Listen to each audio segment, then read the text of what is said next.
Hi, it's Lavana Ann. Welcome back. Today I'm going to show you how to make these rag dolls. And these are in a country style, and they're great for farmhouse, country, and primitive decorating. And these are meant as decor dolls. So you can pop them on a shelf or sit them in an antique wood chair, something like that. So you want to trace and cut out your pattern and pin it together with right sides facing if it matters about the fabric. This is a cotton muslin, and I really like this one. It has a nice tight weave on it, and it makes for a very nice rustic looking doll. And I'm stuffing it using polyfill, polyester, fiberfill batting, as well as weighted poly beads in the body portion, which I really love because they make a nice weighted doll to sit up. It helps it sit up, but it just has a nice like weight to the doll instead of just being kind of light and fluffy. I like it to feel more heavy and dense. And when you stuff the arms and legs, you want to stuff about halfway, a little less than, and then sew across, and that'll give you sort of a bendable joint for elbows and knees. And then when you stuff them the rest of the way, you just hand sew them up as well as the body. And be careful not to lose any of those weighted poly beads. And I feel like the entire doll really should just be done with the weighted poly beads possibly, but it might like look a little lumpy around the face. And these are inspired by old-fashioned style raggedy, if I dare say, rag dolls. And you want to hand sew the arms and legs in place. And when you do that, just make sure that they're even on the body so you don't have one arm sticking up way higher or going a different direction than the other one. And I don't leave an opening on the body, I just hand stitch them to the outside because these are decor dolls, so they're not going to be changing, having clothing changes like a baby doll. I created the pattern for these, and I'm going to make them two separate patterns. One's a girl rag doll and one's a boy rag doll. And in the pattern, you'll have the pieces for the body of the doll and the face, and as well as pattern pieces for the clothing. And I designed these clothing where you gather them and stitch them to the doll to try to make it a little bit old-fashioned style and also for ease of use. But if you wanted to make these where the clothing were changeable, you could put elastic instead of gathering and sewing them, attaching them to the doll, if you wanted to make it as a play doll. And I feel like that would be really the only difference. So for the face, I'm using a black embroidery floss, and it's doubled over, so it's really thick and chunky. And you could make this with a single strand to lay flatter and thinner on the face. You could also use a finer, silkier thread. And you want to start by making an outline around with a embroidery back stitch, and then you want to fill it in with a satin stitch. And just go through and do the eyebrows, the mouth, and then I added also some lower eyelashes. I really like this needle. I'm using a couple different needles that I recently got. My husband ordered me them, and they are both by Dritz, and they're for doll making. The shorter ones are sculpting needles, and the longer needles are just 5-inch long doll needles. And I'll link below anything I can think of that I'm using that you can order off of Amazon, as well as the patterns. So after you use your embroidery floss and you create the face, you go in with a red colored pencil or something like that. Maybe you want to use like some blush and a blush brush or something else to dab on some color. You could use maybe ink from a stamp pad. And you just want to shade in a cheek area on the doll as well. So I'm using embroidery floss also for the hair on the doll. And you want to outline it first and then create rows going across. And you want to make your stitches a little bit big because you're going to use a crochet hook to go loop under the embroidery floss and pull the hair through. So you want to make those stitches wide enough. This is the longer needle you can see here that makes this a lot quicker, easier work than if you're using a very small sewing needle.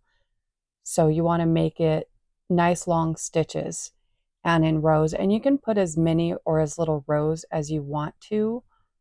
And also on each stitch, you can loop as many pieces of hair as you want to. If you want to just do one or two. On one of the dolls, I think on the boy doll, I did like about one hair on each strand.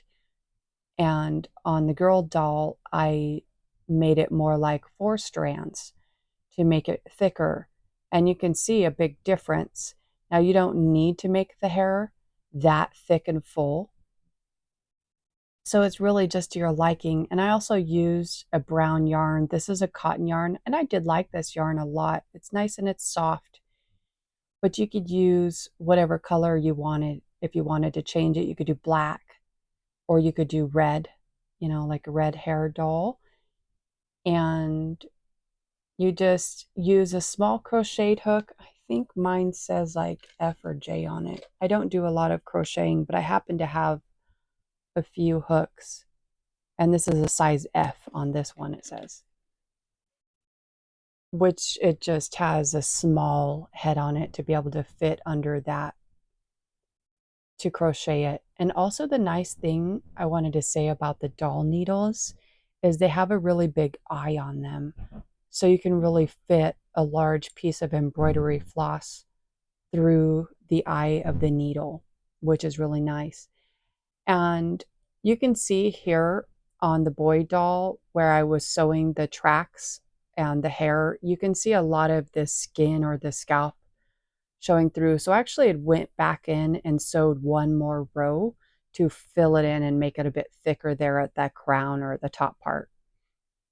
After I covered him with the doll hair, I trimmed it and styled it because I wanted it like a certain length and squared up at the back. But sometimes when you're using like little pieces of yarn, it's harder to grab it and pull through. So the longer the pieces of yarn, actually, the easier it is to loop under those pieces of embroidery floss. Now for the girl doll, I wanted the hair a bit longer. So I just took the hair and I wrapped it around cardboard several times and cut it off so I'd get all the same pieces of length. And then I cut in half to make some shorter pieces for at the very bottom because you don't need the long pieces at the very bottom because I trimmed it off a bit more even. And then I styled it in some pigtails. After you make your doll, then you make the clothes. And I'm cutting out the pattern pieces for the dolls at the same time because I want to make them with matching fabrics. And I'm using this fabric as a cute little fall pattern. And the denim has a bit of a stretch to it. And you could use whatever you wanted. I used a cotton gingham for the bloomers, and it doesn't really have a stretch to it. It's just 100% cotton.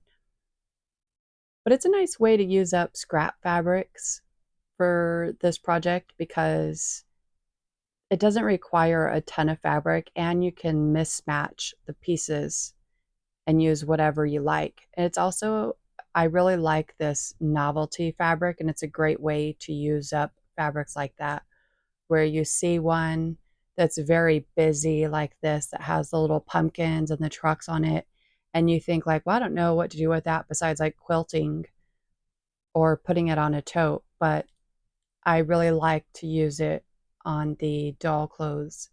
I thought it made it very festive, seasonal to make this rag doll for fall. The other thing that would be really cool is to add an accessory to the doll. I didn't do that, but I did think about it.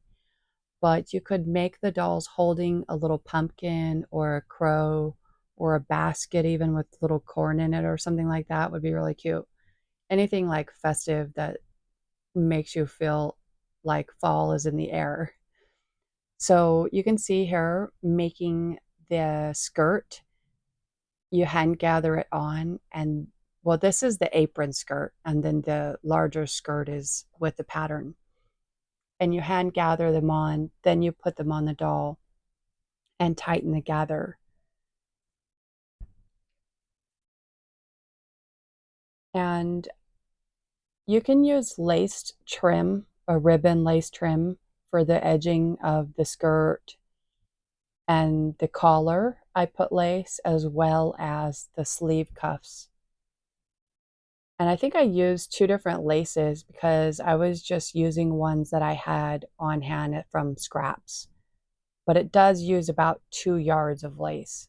Oh, and also I put lace on the bloomers. So the girl has a lot of lace on her as well as some ribbon for the hair bow. And the boy has one matching ribbon bow. At the end, you'll see, and it's on his hat. Or no, I put it on his bow tie.